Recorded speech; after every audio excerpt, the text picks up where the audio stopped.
Nasamsam ang shabu sa isang empleyado ng munisipyo sa bayan ng Magallanes sa isinagawang search warrant ng Magallanes Municipal Police Station.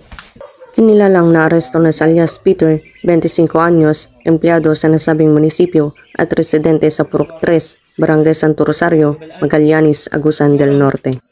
Sa operasyon, nakumpiska ang 2 sachet na naglalaman ng hinihinalang shabu at nakuha rin sa sospek ang iba't ibang drug paraphernalia. Ang inaresto at mga nakumpiskang bagay ay nasa kustudiya na ngayon ng Magallanes Municipal Police Station para sa tamang disposisyon.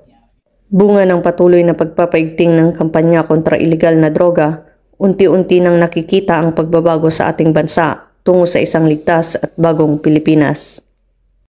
Mula dito sa Police Regional Office 13, ako ang inyong PNN correspondent, Patrolwoman Jacqueline Cabiles, alagad ng batas, taga-taguyod ng Batitang Pulis.